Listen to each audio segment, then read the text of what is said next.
When you plan to study abroad, one of the major concerns is always the finance. So in this video, I thought of talking about how much do you really spend as an MS student or as an international student in US in a month. Of course, excluding the fees.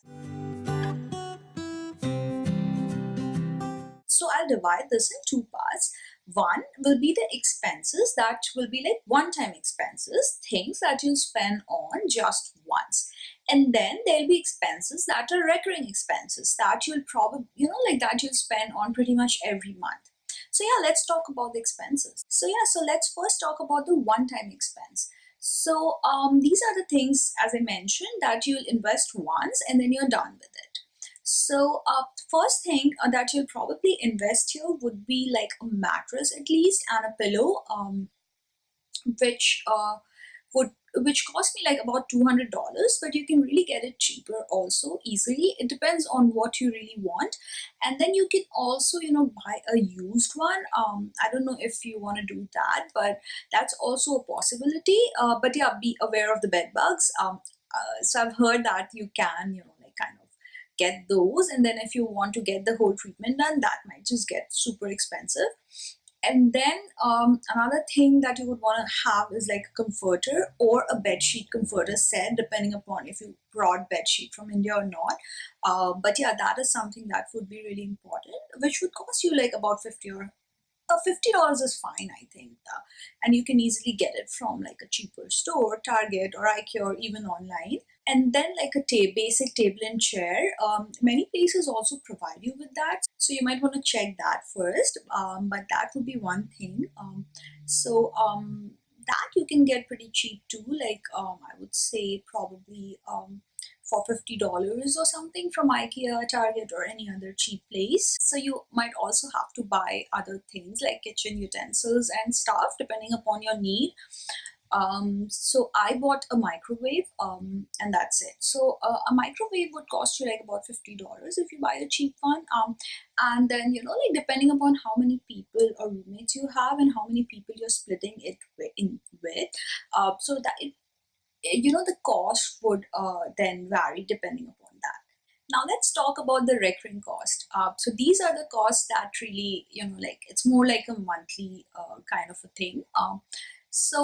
These include, for sure your rent and your utilities, like your travel, your food, your grocery, your electricity bill. If you're paying your garbage, then garbage bill, these things, internet.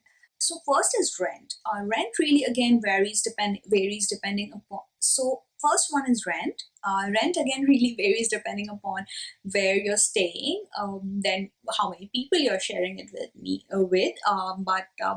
For me, I think I would say like for San Francisco, if you're sharing it with people, then let's say about $500 for the rent, and then the phone bill can be like $20 to $50. Then the Wi-Fi, depending upon what you're taking and how many people you're actually splitting it with, it can be like somewhere around $20.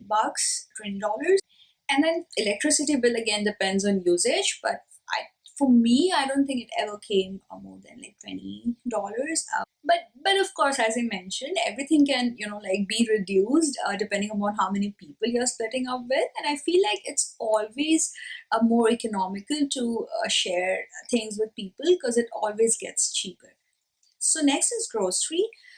So for me, I prefer Indian store or your local, like regional store, because usually the vegetables or produce in general is a lot more cheaper there as compared to the other stores. And I also like, I'm a lazy person, so I don't like going to 10 places for things. So also I prefer Indian store because I can also get my Indian supply as well as like other things from there. They don't have too many organic options with vegetables though.